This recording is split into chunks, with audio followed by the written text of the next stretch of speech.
బీసీల సమగ్ర అభివృద్ధి సంరక్షణ కోసం జనసేన టీడీపీ కూటమి బీసీ డిక్లరేషన్ విడుదల చేసింది. నాగార్జున యూనివర్సిటీ సమీపంలో జైహో బీసీ సభ నిర్వహించారు. సభలో జనసేన అధ్యక్షుడు పవన్ కళ్యాణ్, టీడీపీ అధినేత చంద్రబాబు పాల్గొన్నారు. బీసీల సమగ్ర అభివృద్ధి కోసం నిర్దిష్ట విధానాలు, చర్యలతో సమగ్ర బీసీ డిక్లరేషన్ ని విడుదల చేశారు. ఈ సందర్భంగా సీఎం జగన్ పై పవన్ కళ్యాణ్ విరుచుకుపడ్డారు. ఏపీలో టీడీపీ జనసేన కూటమి అధికారంలోకి వస్తే బీసీలకు అత్యంత ప్రాధాన్యత ఇస్తామని గుంటూరు జిల్లా మంగళగిరిలో జరిగిన బీసీ డిక్లరేషన్ సభలో టీడీపీ అధినేత చంద్రబాబు నాయుడు వెల్లడించారు. బీసీలకు 50 సంవత్సరాలకే పింఛన్ అందజేస్తామని ప్రకటించారు. ఈ సందర్భంగా 10 అంశాలతో కూడిన బీసీ డిక్లరేషన్ పత్రాన్ని విడుదల చేశారు. పింఛన్ నెలకి 4,000కు పెంచుతామని, బీసీల రక్షణ కోసం ప్రత్యేక రక్షణ చట్టాన్ని తీసుకువస్తామని, సామాజిక న్యాయ పరిశీలన కమిటీ ఏర్పాటు చేసి సబ్ ప్లాన్తో 5 ఏళ్లలో 1,50,000 కోట్లు ఖర్చు చేస్తామని డిక్లరేషన్లో పేర్కొన్నారు. సంగారెడ్డి జిల్లాలో ప్రధాని మోదీ పర్యటించారు. పటేల్గూడలోని ఎస్ఆర్ ఇన్స్టిట్యూట్లో జరిగే బీజేపీ విజయ సంకల్ప సభలో ప్రధాని పాల్గొన్నారు. సభా వేదికగా 9,021 కోట్ల రూపాయల అభివృద్ధి పనులకు వర్చువల్ గా ప్రధాని ప్రారంభించారు. సంగారెడ్డిలో 1,409 కోట్లతో నిర్మించిన NH 161 నాందేడ్ అకోలా నేషనల్ హైవేని జాతికి అంకితం చేశారు.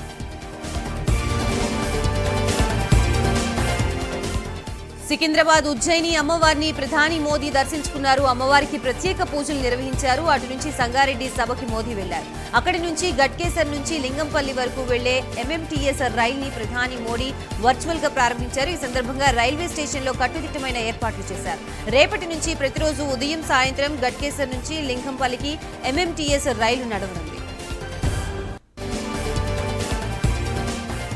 మేడ్చల్ జిల్లా సంగారెడ్డిలో గట్కేసర్ లింగంపల్లికి మధ్య MMTS రైల్ని ప్రధాని నరేంద్ర మోదీ వర్చువల్ గా జెండా ఊపి ప్రారంభించారు.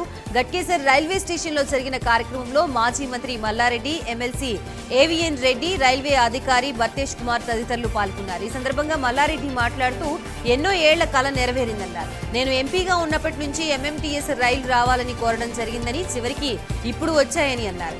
ఈ రైలు రావడానికి కృషి చేసిన ప్రధాని నరేంద్ర మోదీకి, అలాగే రైల్వే ఉద్యోగులకు ఆయన ధన్యవాదాలు తెలిపారు.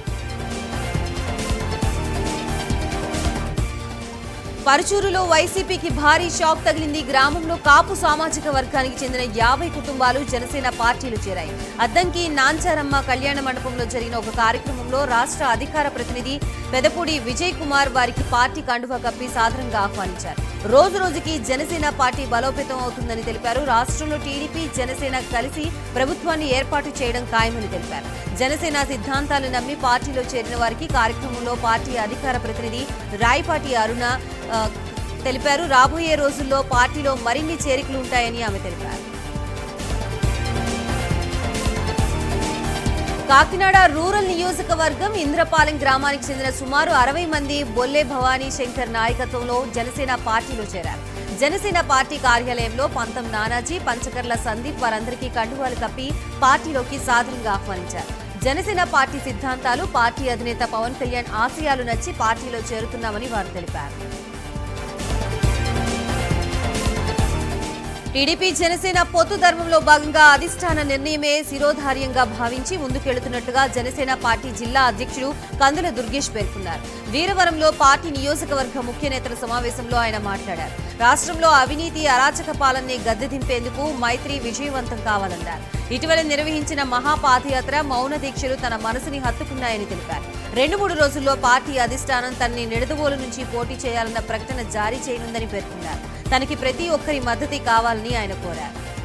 ఏపీ రాజధాని విషయంపై జగన్ కీలక వ్యాఖ్యలు చేశారు. ఎన్ని అడ్డంకులు వచ్చినా విశాఖపట్నం నుంచే పాలన చేస్తానని, మళ్లీ గెలిచి వచ్చాక విశాఖలోనే ప్రమాణ స్వీకారం చేస్తానని జగన్ తెలిపారు. విశాఖ అభివృద్ధికి అన్ని విధాలా కట్టుబడి ఉంటానని, అలా అని అమరావతికి మేమేం వ్యతిరేకం కాదని జగన్ తెలిపారు. లెజిస్లేటివ్ క్యాపిటల్ గా అమరావతి కొనసాగుతుందని సీఎం జగన్ వ్యాఖ్యానించారు. వివేకను హత్య చేయించిన జగన్ కి ఓటు అడిగే హక్కు లేదని వివేక హత్య కేసులో అప్రూవర్ గా మారిన దస్తగిరి ఆరోపించారు. తనపై తప్పుడు కథనాలు ప్రచురిస్తున్నారని ఆయన మండిపడ్డారు. కడపలో విలేకరుల సమావేశంలో దస్తగిరి సీఎం జగన్ పై ఆగ్రహం వ్యక్తం చేశారు. కడప జైల్లో దేవిరెడ్డి చైతన్యరెడ్డి తనని ప్రలోభాలకి గురి చేయడం వాస్తవమన్నారు. జైల్లోని సీసీ ఫుటేజ్ బయటకు తీయాలని డిమాండ్ చేశారు. రాజకీయ కుట్రలో భాగంగానే వివేక హత్య జరిగిందని దస్తగిరి తెలిపారు. ఎంపీ టికెట్ కోసమే వివేకను హతమార్చారని దస్తగిరి తెలిపారు. 2 రోజుల తెలంగాణ పర్యటనకు వచ్చిన ప్రధాని నరేంద్ర మోదీకి ముఖ్యమంత్రి రేవంత్ రెడ్డి పలు విజ్ఞప్తులు చేశారు. ఎన్టీపీసీలో 4000 మెగావాట్ల విద్యుత్ ఉత్పత్తికి కేంద్రం సహకరించాలని ఆయన కోరారు. అదేవిధంగా మెట్రో విస్తరణ అభివృద్ధికి, మూసీ ప్రక్షాళన, రివర్ ఫ్రంట్ అభివృద్ధికి కూడా సహకరించాలన్నారు. హైదరాబాద్ శ్రీశైలం జాతీయ రహదారిపై అమ్రాబాద్ ఫారెస్ట్ ఏరియా మీదుగా ఎలివేటెడ్ కారిడార్ ప్రాజెక్ట్ ని మంజూరు చేయాలన్నారు. తెలంగాణలో సెమీ కండక్టర్ల పరిశ్రమకి కేంద్రం తోడ్పాటునివ్వాలని కోరారు.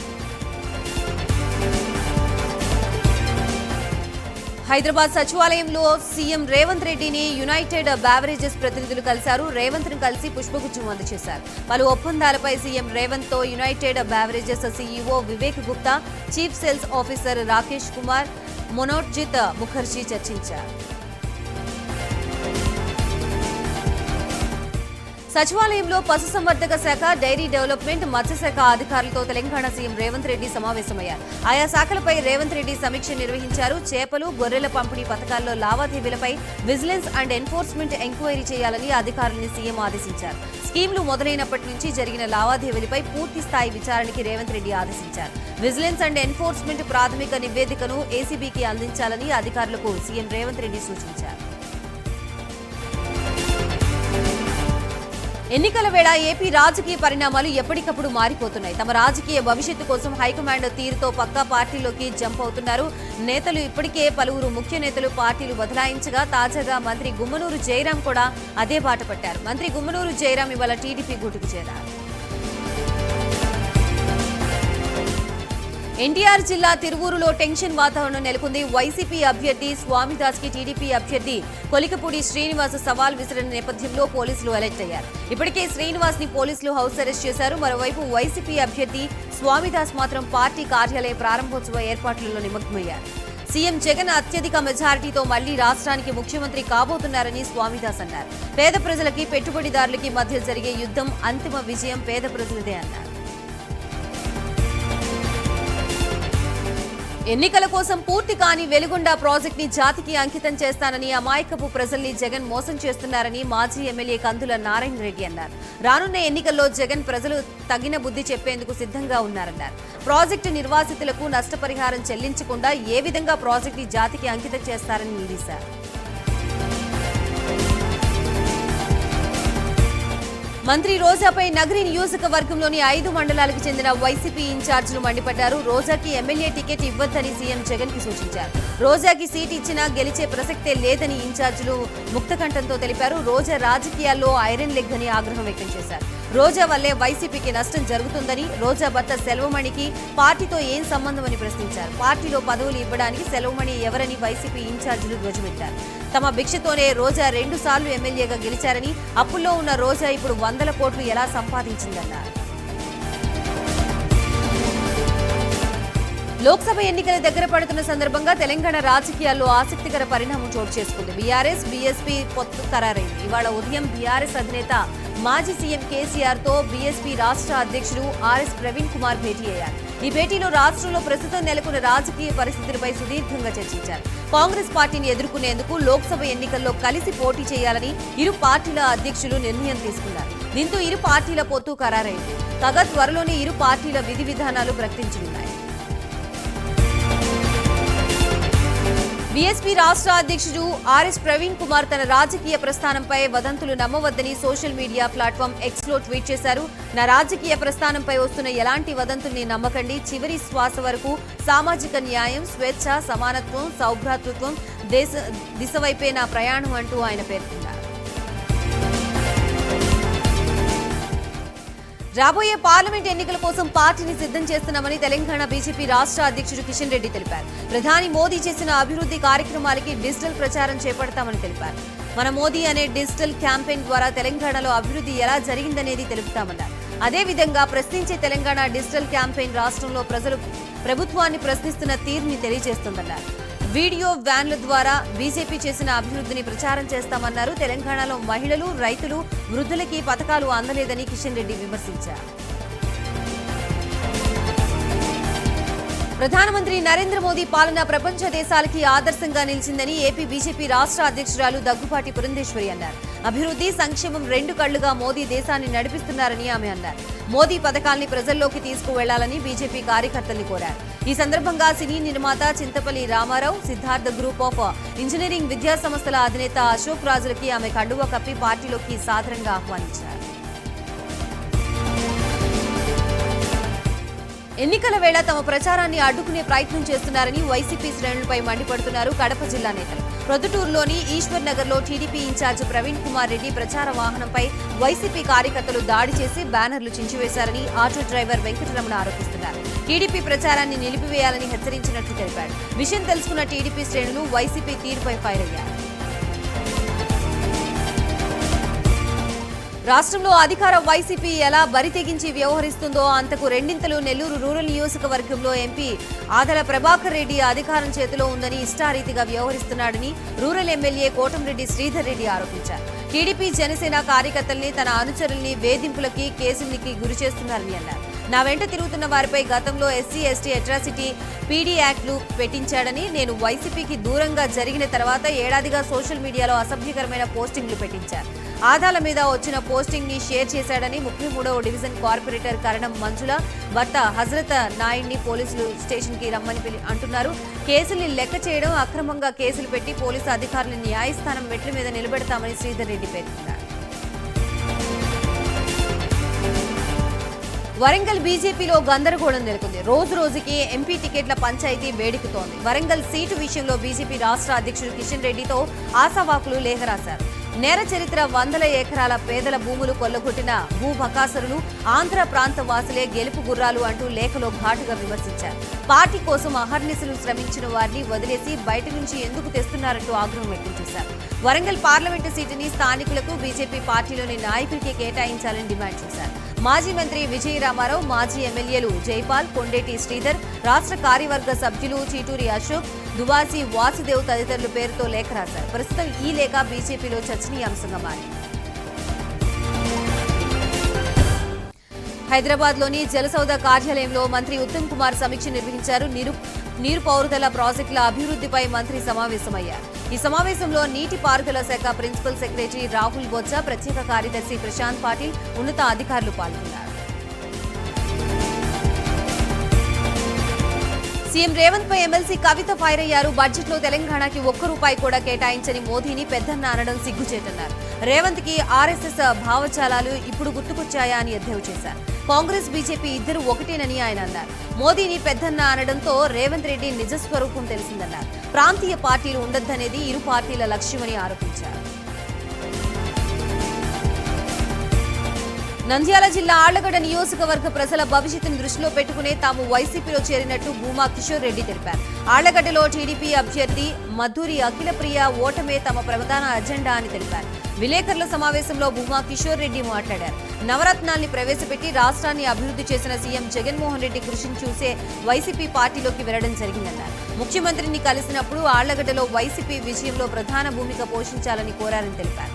రానున్న ఎన్నికల్లో ఆళ్లగడ్డ నియోజకవర్గంలో వైసీపీ పార్టీ భారీ మెజారిటీతో గెలిపిస్తామని భూమా కిషోర్ రెడ్డి స్పష్టం చేశారు. ప్రజా సంక్షేమం, అభివృద్ధే వైఎస్ఆర్సీపీ ప్రభుత్వ నినాదమని వెంకటగిరి నియోజకవర్గ వైఎస్ఆర్సీపీ సమన్వయకర్త నెదురుమల్లి రామ్కుమార్ రెడ్డి, ఎమ్మెల్సీ మేరిగా మురళీధర్ పేర్కొన్నారు. శ్రీ పొట్టి శ్రీరాములు నెల్లూరు జిల్లా రాపూరిలో గడప గడపకి మన ప్రభుత్వం కార్యక్రమం నిర్వహించారు. ఈ కార్యక్రమంలో పాల్గొన్న వీరు ఇంటింటికి వెళ్లి ప్రభుత్వం ప్రవేశపెట్టిన సంక్షేమ పథకాలు ప్రజలకి వివరిస్తూ వారు పొందిన లబ్ధిని తెలిపే బుక్లెట్ ను అందజేశారు. హైదరాబాద్ ప్రజాభవన్లో జరిగే ప్రజావాణి కార్యక్రమానికి 2008 డిఎస్సీ అభ్యర్థులు పెద్ద ఎత్తున తరలివచ్చారు. ప్రజాభవన్లో డిఎస్సీ 2008 అభ్యర్థులు బైఠాయించిన నిరసనకు దిగారు. కోర్టు ఇచ్చిన తీర్పుకి అనుగుణంగా తమ ఉద్యోగాలు తమకు ఇవ్వాలని వారు డిమాండ్ చేశారు. ఆలూరులో జిల్లా కలెక్టర్ సృజన, ఎస్పీ కృష్ణకాంత్ ఆకస్మికంగా పర్యటించారు. ప్రభుత్వ జూనియర్ కళాశాలలో పోలింగ్ స్ట్రాంగ్ రూమ్లని పరిశీలించారు. ఎన్నికల్లో కోడ్ వచ్చేలోపే స్ట్రాంగ్ రూమ్ల భద్రతా ఏర్పాట్లు చేయాలని ఆయా శాఖల అధికారులకు ఆదేశాలు జారీ చేశారు. మల్లారెడ్డి ఇంజనీరింగ్ కళాశాలలో మరోసారి విద్యార్థులు తినే ఆహారంలో పురుగులు రావడం తీవ్ర కలకలం రేపింది. రాత్రి గర్ల్స్ హాస్టల్లో భోజనం చేస్తున్న సమయంలో ఆహారంలో పురుగులు దర్శనమిచ్చాయి. కళాశాల యాజమాన్యం విద్యార్థుల ఆరోగ్యాలతో చెలగాటం ఆడుతుందని ఆందోళనకు దిగారు. విద్యార్థుల ప్రాణాలతో యాజమాన్యం చెలగాటం ఆడుతుందని మండిపడ్డారు. తక్షణమే కళాశాలపై ప్రభుత్వం చర్యలు తీసుకోవాలని, లేకపోతే పెద్ద ఎత్తున విద్యార్థులతో కలిసి ఆందోళనకి దిగుతామని హెచ్చరించారు. నంద్యాల జిల్లా శ్రీశైలం మహాశివరాత్రి బ్రహ్మోత్సవాలు వైభవంగా జరుగుతున్నాయి. స్వామివారిని దర్శించుకునేందుకు కాలినడకన భక్తులు పోటెత్తారు. నల్లమల అడవి మార్గం గుండా కాలినడకన శివస్వాములు, సాధారణ భక్తులు వేలాది సంఖ్యలో శ్రీశైలంకి వెళుతున్నారు. కాలినడకన భక్తులకి ఆలయ అధికారులు ఏర్పాట్లు చేశారు. వెంకటాపురం నుండి దట్టమైన అటవీ ప్రాంతంలో సుమారు 40 కిలోమీటర్లు నడుచుకుంటూ వస్తున్న పాదయాత్ర భక్తుల కోసం పలువురు దాతలు కూడా మజ్జిగ, పండ్లు, అన్నదాన కార్యక్రమాలు చేపట్టారు. పశ్చిమ గోదావరి జిల్లా భీమవరం గునుపూడి పంచారామ క్షేత్రాల్లో ఒకటైన శ్రీ ఉమా సోమేశ్వర జనార్దన స్వామి ఆలయంలో మహాశివరాత్రి కళ్యాణ మహోత్సవాలకి అన్ని ఏర్పాట్లు పూర్తి చేసినట్లు ఆలయ కార్యనిర్వహణ అధికారి రామకృష్ణరాజు తెలిపారు. భక్తులు ఇబ్బంది పడకుండా అన్ని వసతి సౌకర్యాలు కల్పించామని, స్వామివారిని దర్శించుకునేందుకు అవసరమైన క్యూ లైన్లు ఏర్పాటు చేశామని తెలిపారు. భక్తులకి ఉచిత అన్న ప్రసాదాలతో పాటు చిన్నపిల్లలకి పాలు, వైద్య శిబిరాలు ఏర్పాటు చేస్తున్నట్లు తెలిపారు. స్వామివారికి ప్రత్యేక పూజలతో రుద్రాభిషేకం, స్వామివార్ల గ్రామోత్సవం, శ్రీ అన్నపూర్ణ పార్వతీ సమేత సోమేశ్వర స్వామివారి పంచాహ్నిక దీక్ష, కళ్యాణ మహోత్సవం, రథోత్సవం, తెప్పోత్సవం జరుగుతాయని అధికారులు వివరించారు. ప్రపంచ ప్రసిద్ధిగాంచిన రామప్ప శ్రీ రామలింగేశ్వర స్వామి ఆలయంలో శివరాత్రి వేడుకలకు ఆలయ అధికారులు సర్వం సిద్ధం చేశారు. శివరాత్రి పర్వదినాన్ని పురస్కరించుకుని ఆలయానికి భక్తులు రద్దీ దృష్ట్యా ఆర్టీసీ ప్రత్యేక బస్సులు ఏర్పాటు చేయనున్నట్లు తెలిపారు. ఆలయంలో ప్రత్యేక క్యూ లైన్లు ఏర్పాటు చేస్తున్నట్లు ఆలయ అధికారులు తెలిపారు. శివరాత్రి పర్వదినాన్ని పురస్కరించుకుని ఆలయానికి భక్తులు పెరిగే అవకాశం ఉన్నందున భక్తులకి ఎలాంటి అసౌకర్యాలు కలగకుండా ఏర్పాట్లు చేసినట్లు ఆలయ అధికారులు తెలిపారు. శివరాత్రి జాగారం చేసే భక్తుల కోసం రాత్రి సమయంలో కళాకారులచే నాట్య ప్రదర్శనలతో పాటు వివిధ సాంస్కృతిక కార్యక్రమాలు నిర్వహించనున్నట్లు ఆలయ అధికారులు తెలిపారు. అనంతరం తెల్లవారుజామున అగ్నిగుండంలో భక్తులు దాటేందుకు అగ్నిగుండం ఏర్పాటు చేయనున్నట్లు తెలిపారు. ప్రముఖ పుణ్యక్షేత్రమైన శ్రీశైలంలో మహాశివరాత్రి బ్రహ్మోత్సవాలు అంగరంగ వైభవంగా కన్నుల పండుగగా సాగుతున్నాయి. 4వ రోజు బ్రహ్మరాంబ సమేతుడైన మల్లికార్జున స్వామి మైరా వాహనంపై భక్తులకు దర్శనమిచ్చారు. ఉత్సవాల్లో భాగంగా స్వామి అమ్మవారి ఉత్సవమూర్తుల్ని అక్క మహాదేవి అలంకార మండపంలో మైరా వాహనంలో ఆవహింపజేసే ప్రత్యేక పూజల అనంతరం పురవీధుల్లో ఊరేగించారు. బ్రహ్మోత్సవాల్ని కనులారా చూసేందుకు భారీగా భక్తులు తరలి రావడంతో ఆలయ ప్రాంగణమంతా కిక్కిరిసిపోయింది. శివనామ స్మరణతో మారుమోగిపోయింది. ఈ వాహన సేవ పూజ కార్యక్రమంలో ఈవో పెదిరాజు దంపతులు, చైర్మన్ చక్రపాణి రెడ్డి సహా పలువురు పాల్గొన్నారు. టీటీడీకి ఎందరో చైర్మన్లు వచ్చారని, కానీ భూమన కరుణాకర్ రెడ్డి మాత్రమే తనదైన మార్పు చూపించారని శ్రీ విశాఖ శారదాపీఠం స్వరూపానందేంద్ర స్వామి పేర్కొన్నారు. తిరుపతిలో టీటీడీ చైర్మన్ భూమన కరుణాకర్ రెడ్డి నివాసంలో జరిగిన షణ్ముఖ యాగం పూర్ణాహుతి కార్యక్రమంలో ఆయన పాల్గొన్నారు. ఈ సందర్భంగా స్వరూపానందేంద్ర స్వామి మాట్లాడుతూ కరుణాకర్ రెడ్డి దళిత గోవింద ఏర్పాటు చేసి కళ్యాణాలు నిర్వహించారని, మత మార్పిడులు నిరోధించారని తెలిపారు. ములుగు జిల్లాలో ఘట్టమ్మ తల్లి ఆలయం వద్ద భారీ బందోబస్తు ఏర్పాటు చేశారు. దేవత మాదంటే మాది అని నాయకపోడు వర్సెస్ ముదిరాజు కులస్తుల మధ్య వివాదం తలెత్తగా ముందస్తుగా పోలీసులు భద్రతను ఏర్పాటు చేశారు. ఎటువంటి అవాంఛనీయ ఘటనలు జరగకుండా ముందస్తు చర్యలు చేపట్టారు. అంతేకాకుండా ఇరు వర్గాల మధ్య ఘర్షణతో 12 మంది ముదిరాజు కులస్తులపై ఎస్సీ, ఎస్టీ కేసులు నమోదు చేశారు. ఖమ్మం నగరంలో సిపిఐ, ఎంఎల్, న్యూ డెమోక్రసీ, అఖిల భారత రైతు కూలీ సంఘ నాయకులు మంత్రి తుమ్మల నాగేశ్వరరావు క్యాంపు కార్యాలయం ముట్టడికి యత్నించారు. వీరిని పోలీసులు అడ్డుకోవడంతో స్వల్ప ఉద్రిక్తత చోటు చేసుకుంది. ఈ సందర్భంగా న్యూ డెమోక్రసీ రాష్ట్ర కార్యదర్శి మధు మాట్లాడుతూ ఖమ్మం వ్యవసాయ మార్కెట్లో మిర్చిని జెండాపాట ప్రకారం కొనుగోలు చేయకుండా తక్కువ రేటుకి కొంటున్నారని ఆరోపించారు. ధరల్లో వ్యత్యాసం చూపి మోసం చేస్తున్న ట్రేడర్లపై చర్యలు తీసుకుని దోపిడీని అరికట్టాలని ఆయన డిమాండ్ చేశారు. అనకాపల్లి జిల్లా నర్సీపట్నం మున్సిపల్ కార్యాలయంలో ఏర్పాటు చేసిన కౌన్సిలర్ల సమావేశం రసాభాసగా సాగింది. పట్టణ అభివృద్ధి విషయంలో అధికార, ప్రతిపక్ష కౌన్సిలర్లు బాహాబాహికి దిగారు. మున్సిపల్ చైర్పర్సన్ సుబ్బలక్ష్మి అధ్యక్షతన జరిగిన సమావేశంలో ఇరు వర్గాల కౌన్సిలర్ల మధ్య వాదోపవాదాలు చోటు చేసుకున్నాయి. టీడీపీ కౌన్సిలర్లు ధనిమిరెడ్డి మధు రోడ్డు నిర్మాణాల నుంచి నీటిని వృధా చేస్తున్నారని అధికారులు నిలదీశారు. ఈ క్రమంలో వైస్ చైర్మన్ కోనేటి రామకృష్ణ, టీడీపీ కౌన్సిలర్ల మధ్య వాగ్వాదం జరిగింది. మాట పెరిగి ఇరు వర్గాల మధ్య తోపులాట జరిగింది.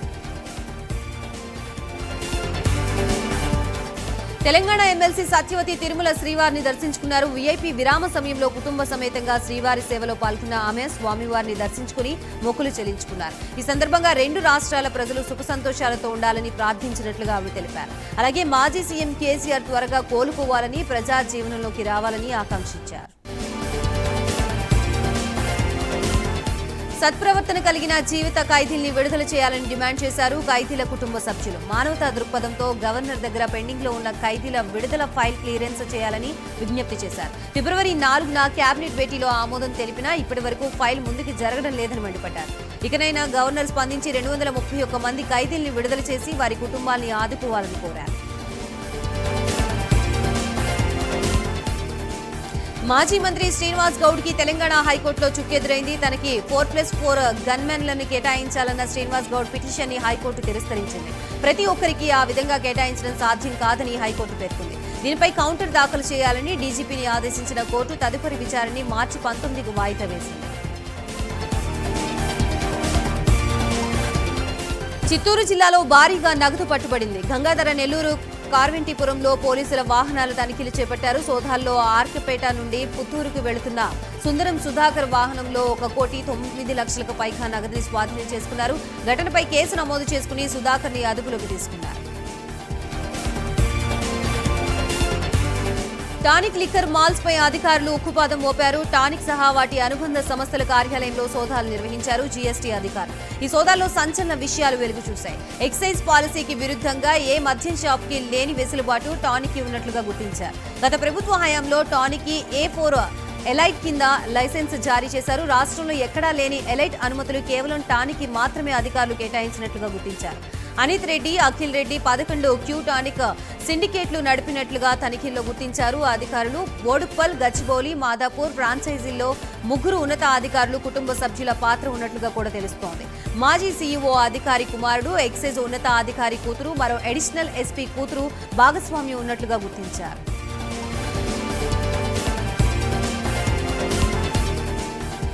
హైదరాబాద్ లో నకిలీ మందులు తయారు చేస్తున్న బృందాన్ని పోలీసులు పట్టుకున్నారు. చాక్ పౌడర్, గంజితో మెడిసిన్స్ తయారు చేస్తున్నట్లుగా కేటుగాళ్లు గుట్టురట్టయింది. మెగ్ లైఫ్ సైనెస్ కంపెనీ పేరుతో మందుల విక్రయాలు జరుపుతున్నట్లుగా డ్రగ్స్ కంట్రోల్ అధికారులు గుర్తించారు. మొత్తం 33 లక్షల విలువైన మందుల్ని సీజ్ చేశారు. మెగా లైఫ్ సైసెన్స్ కంపెనీ పేరుతో ఉన్న మందుల వాడకం ఆపివేయాలని సూచించారు. కాకినాడ జిల్లా పిఠాపురంలో 2 కార్లకి గుర్తు తెలియని దుండగులు నిప్పంటించారు. పిఠాపురంలోని ఎస్ఎంఎస్ భవనం వద్ద పార్కింగ్ లో ఉన్న కార్లని దుండగులు నిర్లక్ష్యం వల్లే మంటలు అంటుకున్నాయి.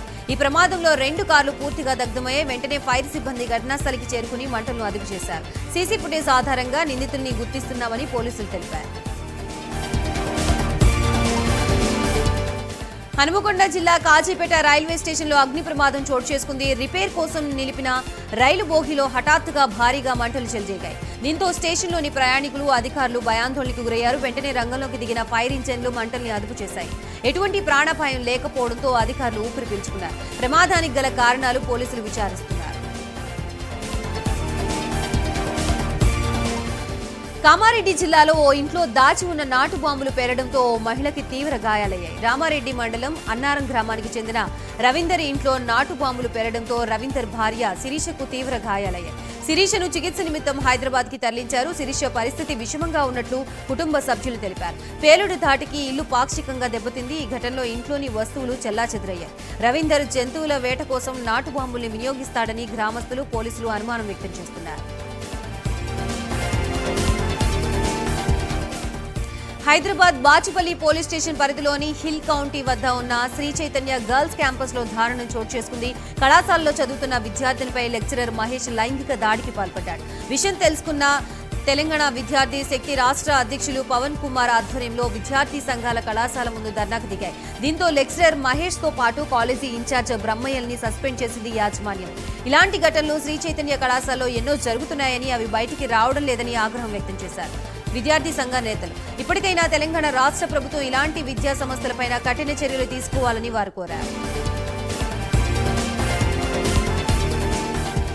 హైదరాబాద్ నాచారంలోని పారిశ్రామిక వాడలో అగ్ని ప్రమాదం చోటు చేసుకుంది. శ్రీకర్ బయోటిక్ అగ్రికల్చర్ పెస్టిసైడ్స్ తయారీ పరిశ్రమలో భారీగా మంటలు ఎగిసిపడ్డాయి. సమాచారం అందుకున్న అగ్నిమాపక సిబ్బంది ఘటనా స్థలానికి చేరుకుని మంటల్ని అదుపు చేశారు. అర్ధరాత్రి ప్రమాదం చోటు చేసుకోవడంతో ఎటువంటి ప్రాణహాని జరగలేదు. అగ్ని ప్రమాదానికి గల కారణాలపై పోలీసులు దర్యాప్తు చేస్తున్నారు. భూపాల్పల్లి జిల్లా మొగుళ్లపల్లి పోలీసులు అత్యుత్సాహం ప్రదర్శించారు. మొగుళ్లపల్లి పిఎస్లోనే నిందితుడికి ఎస్ఐ బర్త్డే జరిపించారు. స్వయంగా కేక్ కట్ చేపించి తినిపించారు. దీంతో సదరు ఎస్ఐపై చర్యలు తీసుకోవాలని స్థానికులు డిమాండ్ చేశారు. మహిమల పేరుతో అమాయకులకి టోక్రా వేస్తున్న 4 కేటుగాళ్లని జనగామ జిల్లాలో పోలీసులు అరెస్ట్ చేశారు. ఆకాశం నుంచి కింద పడిన మహిమల పెట్టె తమ దగ్గర ఉందని, ఆ బాక్స్ ఎవరి వద్ద ఉంటే వారి జీవితాల్లో అద్భుతాలు జరుగుతాయని మాయమాటలు చెబుతూ అమాయకులకి నిండా ముంచే ప్రయత్నం చేశారు. 1-2 కాదు, ఏకంగా 50 కోట్ల డీల్ ని కుదుర్చుకున్నారు 4 కేటుగాళ్లు. విషయం తెలుసుకున్న పోలీసులు ఘటనపై కేసు నమోదు చేసుకుని నిందితులు శంకర్, కాసిం, అజార్, సాయిరాంలని అరెస్ట్ చేసి వారి వద్ద ఉన్న నకిలీ మ్యాజిక్ బాక్స్, 4 సెల్ ఫోన్లు, ఆటోని స్వాధీనం చేసుకున్నారు. ఏలూరు జిల్లా చాట్రాయి మండలం డి పోలవరం వద్ద అక్రమంగా తరలిస్తున్న రేషన్ బియ్యాన్ని అధికారులు పట్టుకున్నారు. జిల్లా పౌర సరఫరాల శాఖ అధికారి సత్యనారాయణ రాజు ఆధ్వర్యంలో దాడి చేసి 30 టన్నుల రేషన్ బియ్యాన్ని లారీని స్వాధీనం చేసుకున్నారు. ఈ సందర్భంగా అక్రమ రవాణాదారులపై 6A కేసు నమోదు చేశారు. మావోయిస్టు లింక్ కేసులో ఢిల్లీ యూనివర్సిటీ మాజీ ప్రొఫెసర్ సాయిబాబాకి ఊరట లభించింది. తనతో పాటు మరో 5గురిని నిర్దోషులుగా ప్రకటిస్తూ బాంబే హైకోర్టు తీర్పు వెలువరించింది. ఈ కేసులో జీవిత ఖైదుని విధిస్తూ గడ్చిరోలి సెషన్స్ కోర్టు ఇచ్చిన తీర్పుని సాయిబాబాతో పాటు 5గురు హైకోర్టుకి అప్పీల్ చేశారు. ఈ అప్పీల్ని విచారించిన హైకోర్టు కింది కోర్టు తీర్పుని కొట్టివేసింది.